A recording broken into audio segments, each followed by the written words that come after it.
Hello, j'espère que vous allez bien, bienvenue dans cette nouvelle vidéo. On n'est pas sur un vlog, on se retrouve en face cam aujourd'hui sur une vidéo qui sera sûrement à écouter comme un podcast, mais ça fait longtemps qu'on s'est pas vu, vous et moi. Et donc on a plein de choses à rattraper, j'ai une grosse update à vous faire sur mon business, les directions que je prends, les projets et on va reprendre les vlogs dès la semaine prochaine, mais je me suis dit qu'une petite update avant, ça serait cool. Ça fait très longtemps qu'on s'est pas vu, plusieurs mois, je devrais avoir honte mais je n'ai pas honte parce que j'ai fait ce que j'ai dû pour survivre dans le tumulte de tout ce qui m'est arrivé. Vu que le but de cette chaîne YouTube c'est de documenter ma vie de freelance, mon aventure entrepreneuriale et tous les projets annexes qui viennent s'y greffer, et ben on va prendre le temps de mettre les choses à plat. Au programme aujourd'hui, j'ai 4 points à évoquer avec vous aujourd'hui. Je vous ferai peut-être un timecode sur le bas de la vidéo si j'arrive à le faire. Je voudrais vous parler d'Instaflow. Instaflow, l'offre avec laquelle je vous ai bassiné depuis le début de l'existence de ces vlogs. Instaflow, c'était mon plus gros projet de 2023 et de début 2024. J'ai bossé dessus pendant 9 mois pour que finalement il n'y ait que 3 mois d'existence après sa sortie et j'ai décidé d'y mettre un terme. Ça a été un choix qui s'est imposé, même s'il n'était pas facile et pas plaisant, et je vais vous raconter tout ça. Le deuxième point dans la même veine, c'est que j'ai dû décider de réduire mon nombre de clients et d'aller à contre-courant de ce qu'on voit d'habitude dans l'entrepreneuriat. Normalement, le mot-clé dans l'entrepreneuriat, c'est la croissance, et donc on prend tous les contrats, quitte à déléguer, quitte à recruter, quitte à travailler en équipe et se décharger. J'ai commencé cette démarche et je vous raconterai pourquoi je l'ai stoppée. J'ai fait marche arrière et j'ai décidé de revenir à plus petit et donc de freiner cette croissance de mon entreprise, ce qui peut sembler fou dans la société dans laquelle on vit. Le troisième point, je vais vous parler du potentiel développement d'autres projets. Je vous avais parlé dans l'une des vidéos de ma volonté d'ouvrir à des sujets un peu plus 360 sur le bien-être et la gestion de son lien aux réseaux sociaux. J'avais évoqué la potentialité, il me semble que je vous en avais parlé, de faire une formation de prof de yoga. J'en avais trouvé une, j'avais été acceptée dans la formation. Et finalement, je vous raconterai là où ça en est. Et le dernier point, j'en ai moins parlé dans les vlogs, j'en ai peut-être fait mention quelques fois, mais j'ai repris la musique. Et ça sera le point de clôture de cette vidéo pour vous remettre à jour surtout et pour pouvoir reprendre les vlogs. Et donc quand je ferme cette vidéo, je commence le prochain vlog. Pour vous resituer un petit peu la chronologie de ce qui s'est passé dans les coulisses de mon business ces derniers mois, si vous ne me connaissez pas ou que vous avez besoin d'un petit éclairage, je suis social media manager en freelance, donc mon travail c'est d'accompagner des projets sur les réseaux sociaux pour leur permettre de gagner en visibilité. J'ai plusieurs façons d'accompagner les gens, les deux principales c'est mon offre qui s'appelle Liberté où je prends la main sur vos réseaux sociaux et où je gère tout ou presque selon ce que vous avez envie. Et l'un des autres volets que je fais, c'est de la formation. J'ai un programme que j'ai appelé le programme Présence qui a pour but de vous former à l'utilisation des réseaux sociaux d'une façon éthique et efficace pour que vous soyez capable de construire votre propre communauté, que vous ayez tous les clés, tous les rouages de comment ça marche.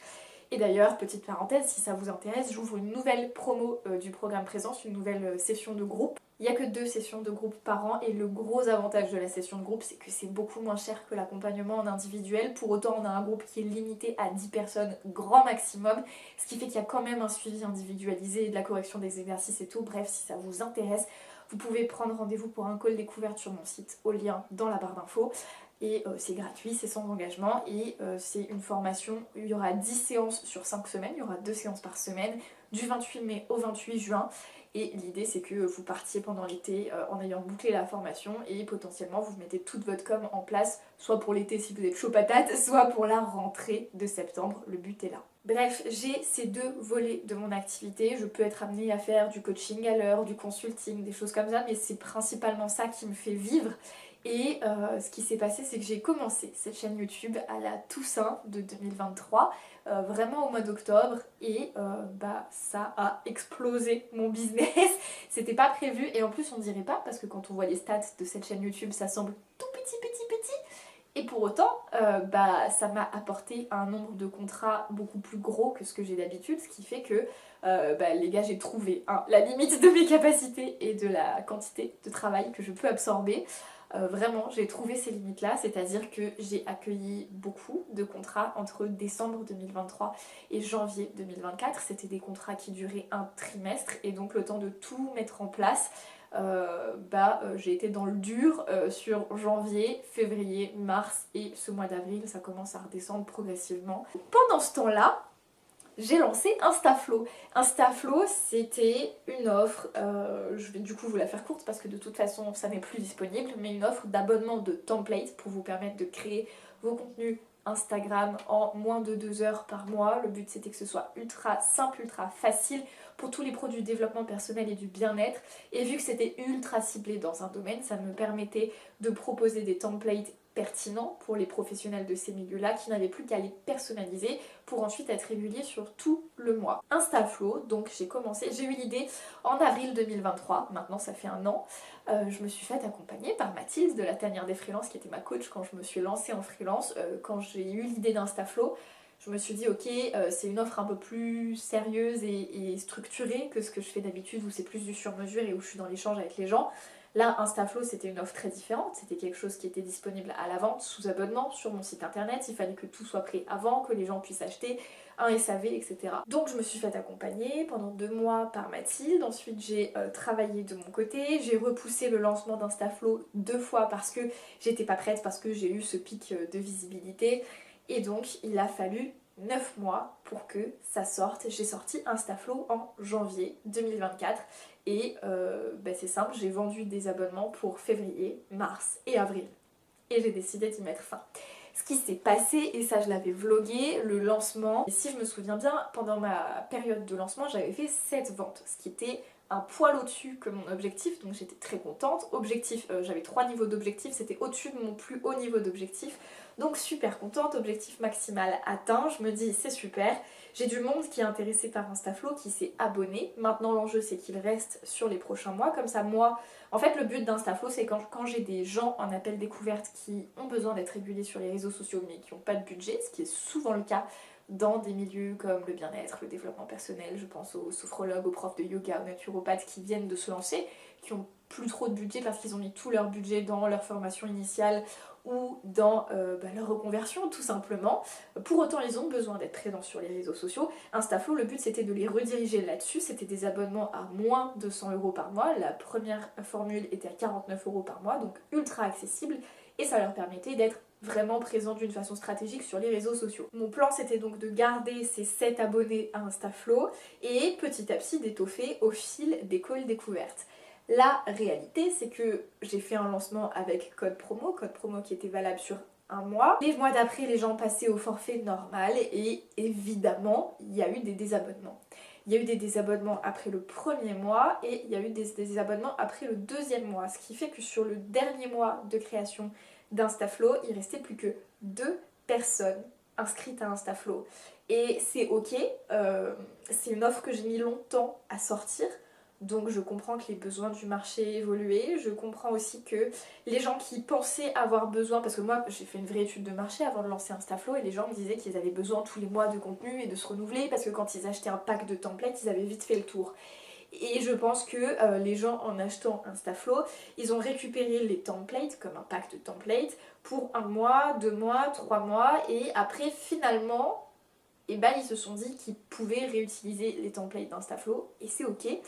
Et donc ça servait à rien pour eux de rester vraiment abonnés et d'avoir tous les nouveaux templates qui arrivaient tous les mois. Du feedback de plusieurs personnes qui m'ont dit que c'était plus long que prévu pour eux de personnaliser les templates. Je me suis retrouvée face à une réalité qui est que les templates des visuels étaient faits sur Canva et finalement les gens avaient souvent des lacunes et n'avaient pas souvent le niveau pour prendre en main Canva et pour personnaliser rapidement les visuels, ou alors moi tout le travail de mise aux normes on va dire que je faisais sur Canva, c'est-à-dire de marge, de lumière, de lisibilité du texte, de choix des polices, de rendu harmonieux, finalement il venait un peu le détruire parce qu'il me manquait de compétences et j'ai très vite vu la limite d'Instaflow et les désabonnements m'ont pas encouragée à continuer parce qu'Instaflow c'était 2 à 3 jours de travail complet par mois pour proposer la formule suivante. J'avais évidemment investi de l'argent dans l'accompagnement avec Mathilde, dans la mise en place, sur mon site internet, etc.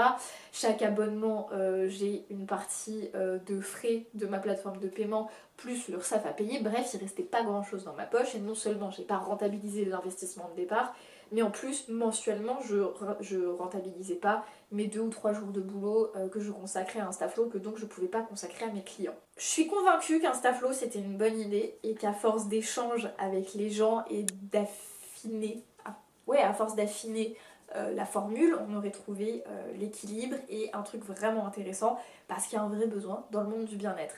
La réalité, c'est que mon entreprise, elle a explosé à la même période et que je peux pas être sur tous les fronts et que clairement, c'est pas Instaflow qui me fait vivre et qui me fait payer mes factures et mes courses.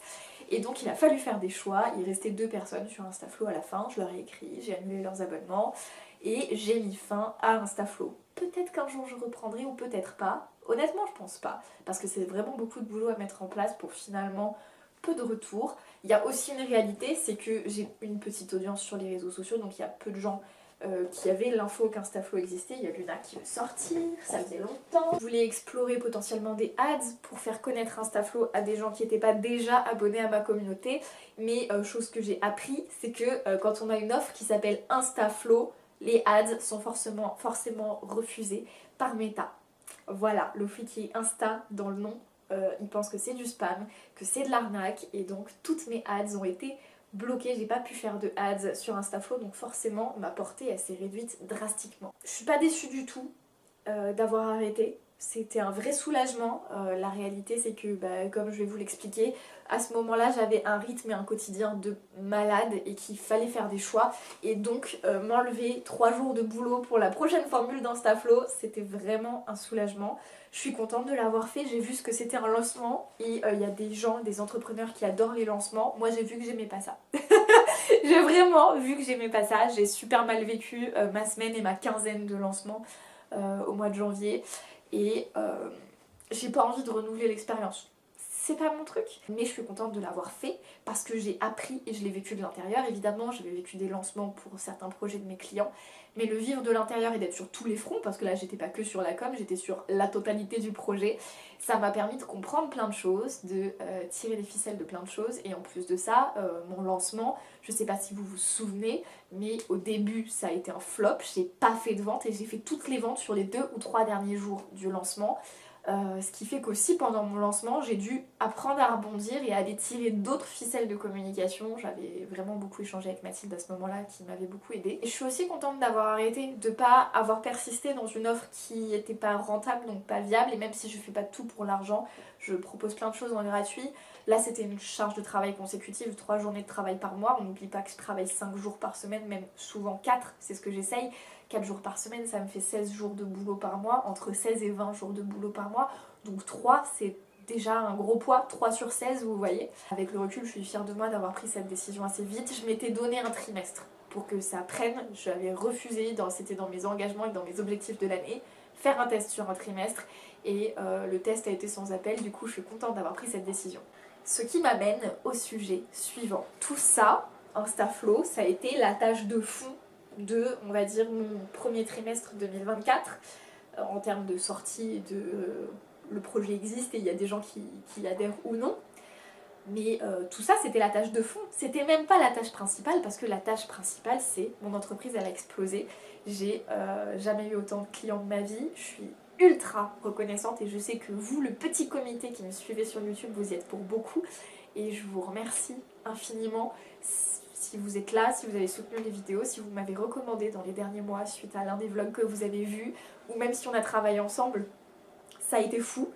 J'ai vraiment beaucoup travaillé sur ce premier trimestre 2024. Je regrette pas, j'ai appris plein de choses, j'ai eu que des clients super cool, mais clairement j'ai atteint ma capacité maximale et je suis arrivée au point où c'était plus possible de tout gérer.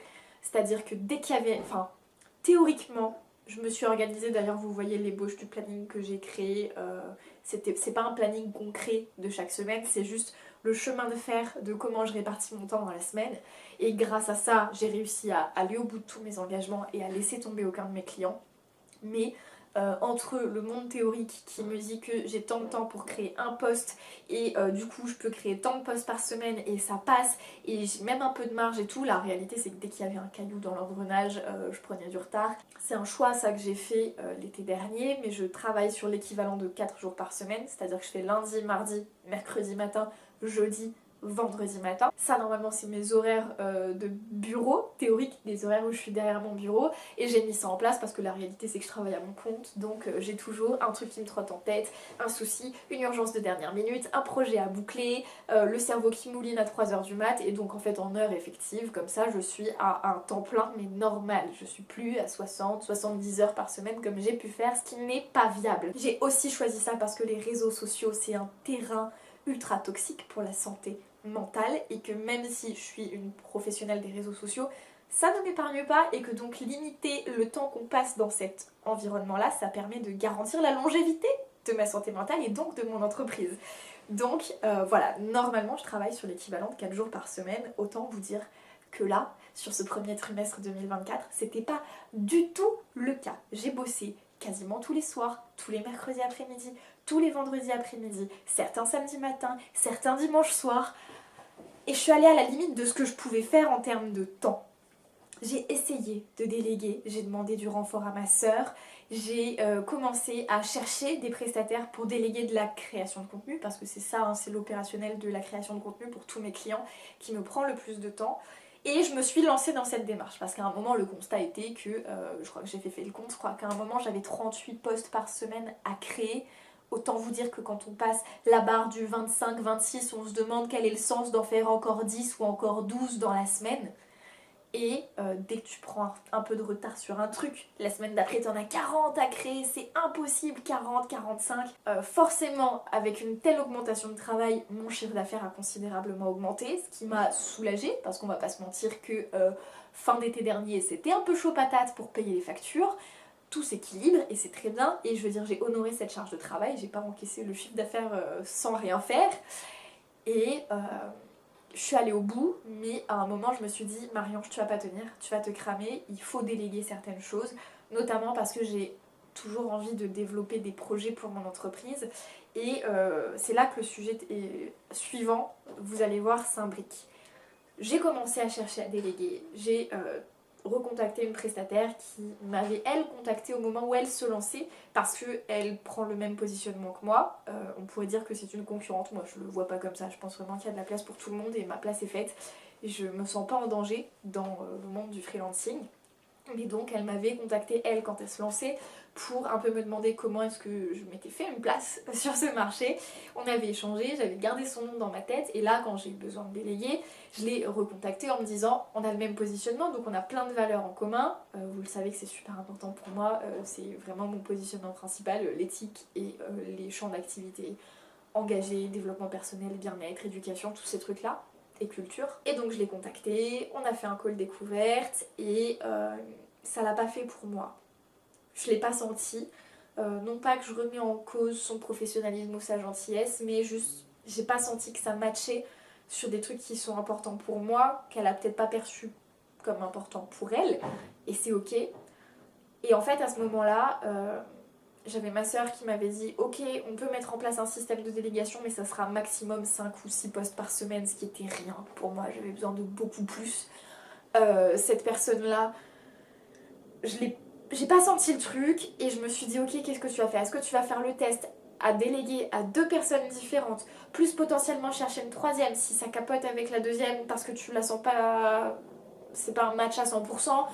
Est-ce que t'as envie de gérer de l'humain? La réalité c'est qu'on a fait un test sur 15 jours avec ma soeur et que je connais quand même mieux mes clients et même si je lui fais un briefing, et il faut que je relise derrière elle et la relecture me reprenait du temps et en plus en termes de délai c'était serré parce que pour mes clients je crée les contenus avec une semaine d'avance, c'est à dire que là cette semaine je leur livre les contenus de la semaine prochaine, j'adorerais avoir plus d'avance mais c'est pas possible avec tout le monde, il y en a qui me fournissent la matière trop tard.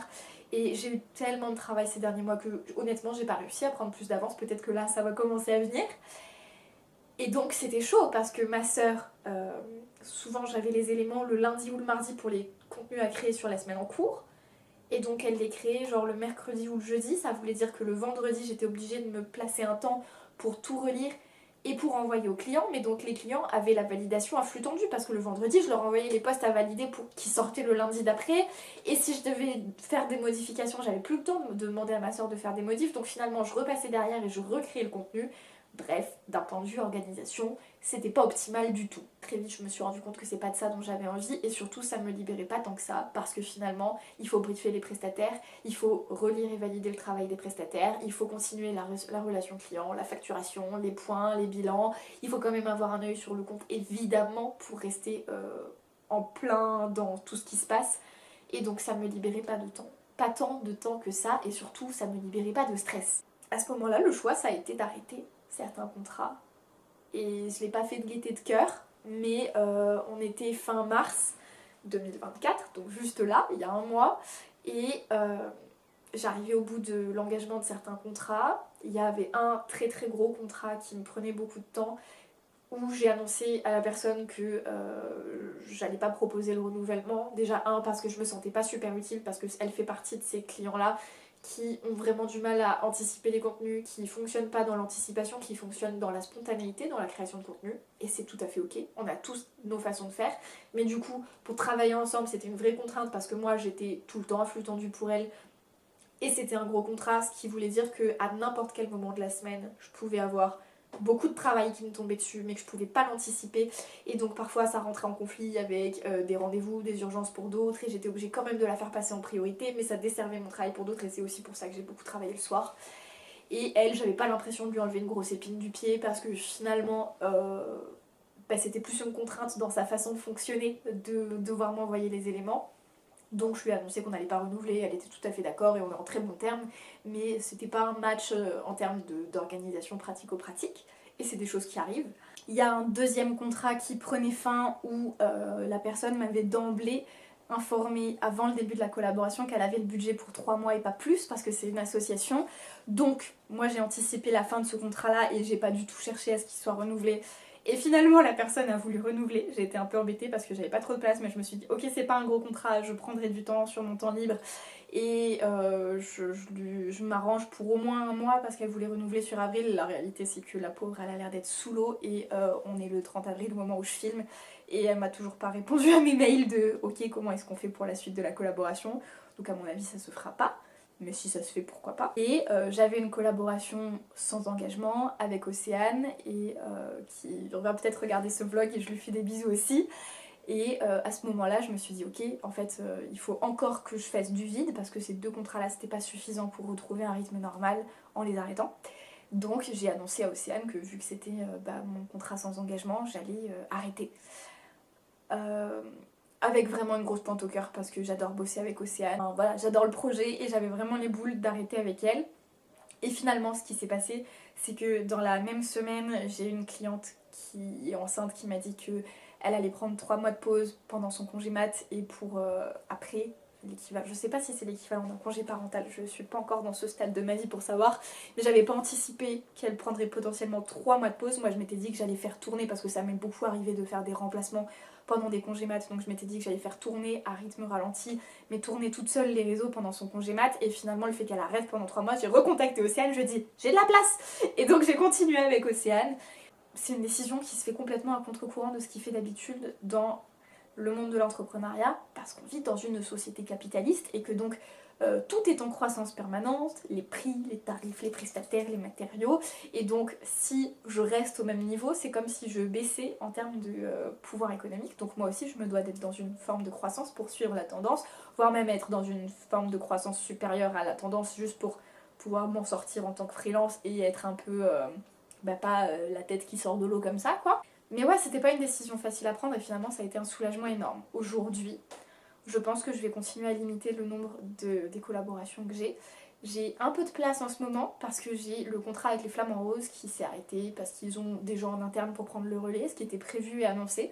Donc j'ai un peu de place en ce moment si vous voulez qu'on travaille ensemble. C'est potentiellement maintenant ou jamais, parce que j'ai Tani qui est en congé mat, enfin qui va être en congé mat, et les Flamands Roses qui viennent de s'arrêter, donc j'ai un peu de place. J'ai déjà eu un call découverte, je sais pas s'il va aboutir ou pas au moment où je tourne cette vidéo, mais donc si vous vouliez qu'on travaille ensemble, on peut commencer à en parler.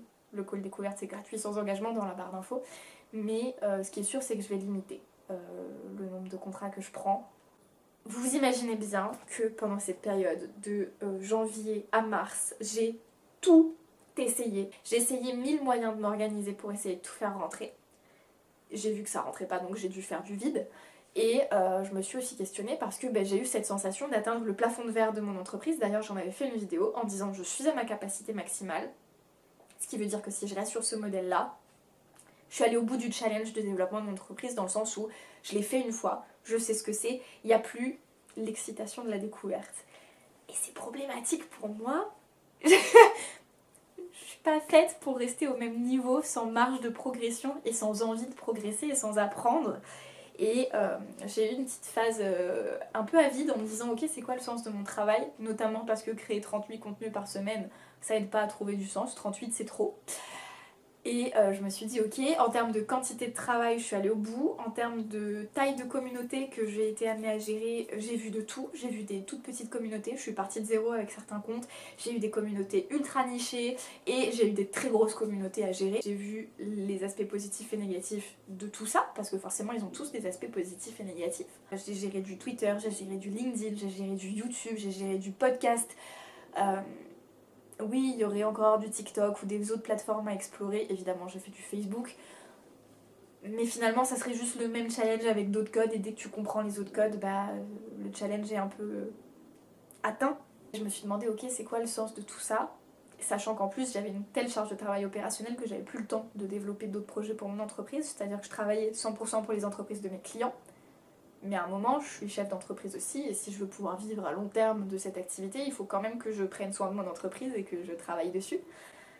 Et donc la question s'est posée, j'ai eu ce questionnement, ok, est-ce que j'ai envie d'aller plus loin, notamment dans un plaidoyer que je vais vraiment porter, c'est que la communication, ça a ses limites si on ne fait pas du travail sur soi, parce que c'est qui on est qui transpire dans notre communication, et si on n'a pas un rapport sain à l'amour de soi, à la confiance en soi, au regard des autres, au jugement des autres, en termes d'hygiène de vie aussi, au temps qu'on passe sur les écrans, sur les réseaux, on peut pas tenir sur le long terme sur les réseaux et ça peut pas marcher. Je me suis dit ok, peut-être que en étant spécialisée dans le développement personnel et en ayant toutes ces observations et en étant une professionnelle qui est l'œil extérieur pour certains projets, peut-être que je peux accompagner pour trouver cet équilibre et ce développement à la fois dans le mindset et à la fois dans la communication. Et je me suis dit l'une des façons de me qualifier pour pouvoir accompagner, c'est d'accéder à de la formation, et j'avais notamment pensé à une formation de prof de yoga pour pouvoir intervenir sur un sujet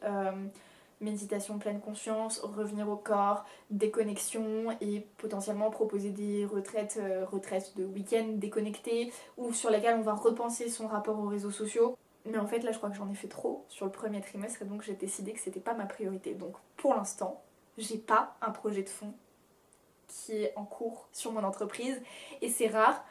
Pour l'instant, je veux juste me remettre à jour de tout parce que j'ai tout mis entre parenthèses là sur les 4 premiers mois, parce que là on est le 30 avril quand même. Sur les 4 premiers mois de 2024, j'ai tout mis entre parenthèses pour juste servir mes clients.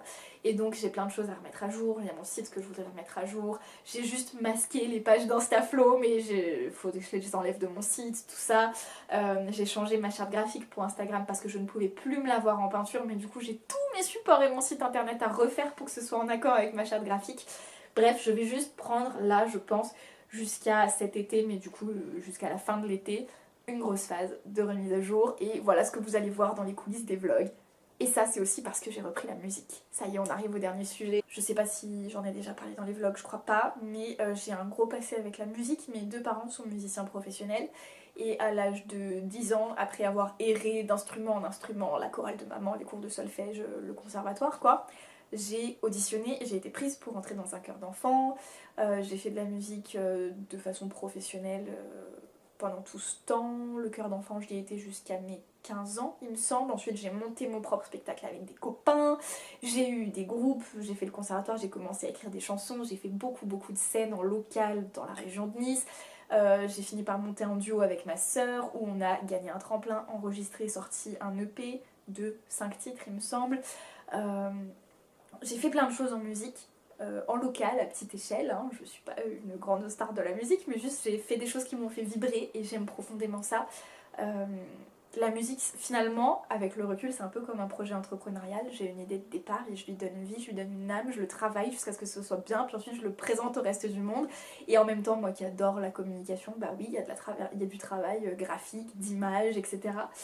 J'ai très envie de reprendre, et là j'ai fait plus qu'avoir très envie de reprendre. J'ai énormément écrit et composé sur les 2 derniers mois. Énormément. J'ai une douzaine de nouvelles chansons qui sont prêtes.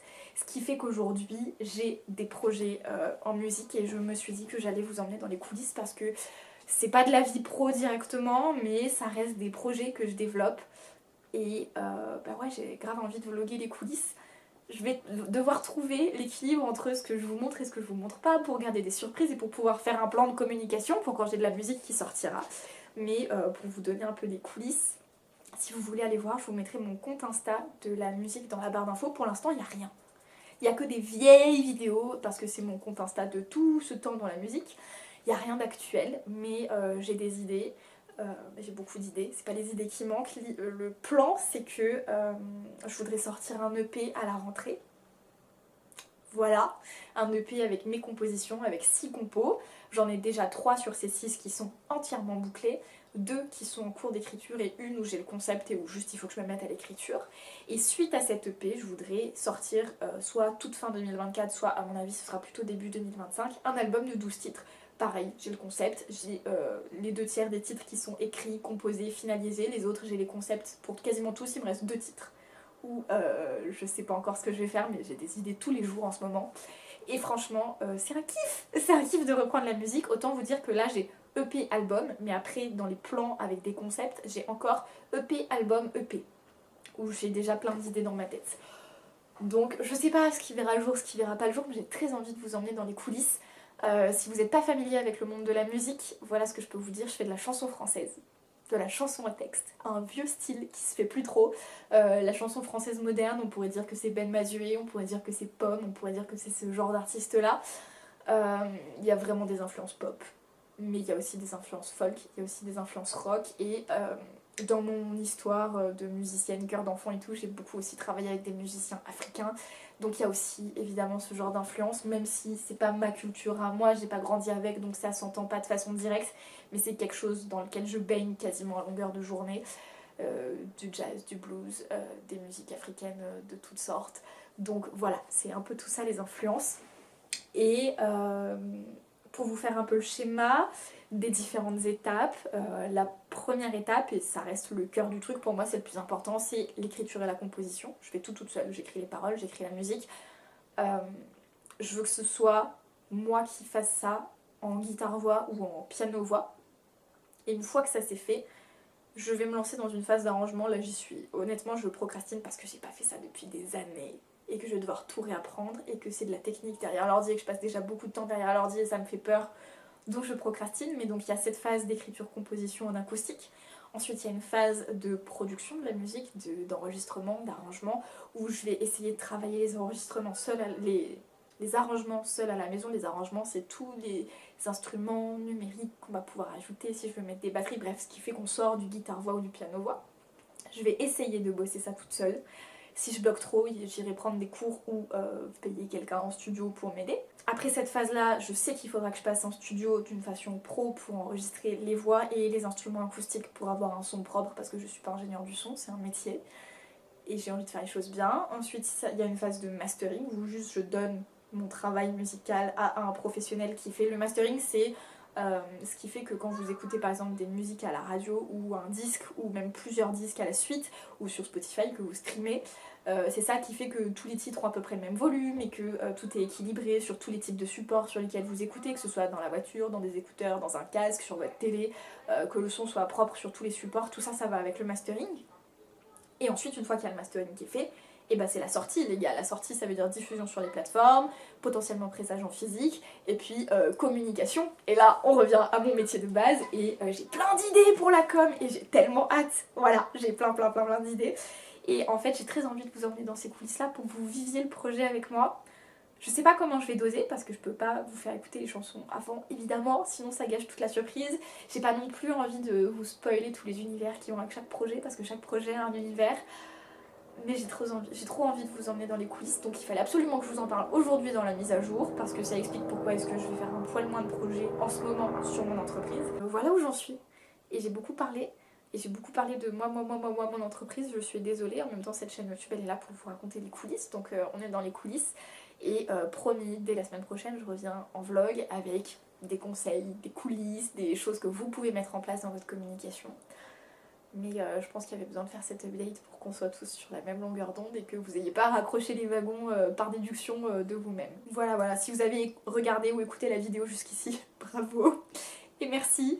Venez me laisser un petit muscle comme ça, vous savez, l'emoji avec le bras musclé là dans les commentaires, comme ça je saurai que vous êtes de la team qui a tenu jusqu'au bout.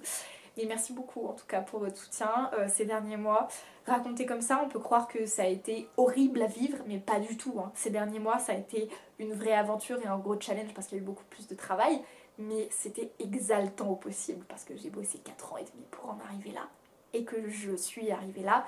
Et rien n'est gagné. Hein. J'ai conscience que si j'ai encore 1 ou 2 contrats qui s'arrêtent, il faudra de nouveau que je refasse tout le taf, de trouver des clients et tout. Mais ça, c'est le jeu. Et bah voilà, j'ai vécu ça beaucoup grâce à cette chaîne YouTube et à vous qui me regardez, donc merci beaucoup. Je suis ultra reconnaissante, vraiment, je l'ai été tout le long, même quand ça a été super dur à assumer tout ce que j'avais à faire. Donc voilà, je vous remercie, je vous dis à jeudi prochain dans un nouveau vlog. Et voilà, à très vite.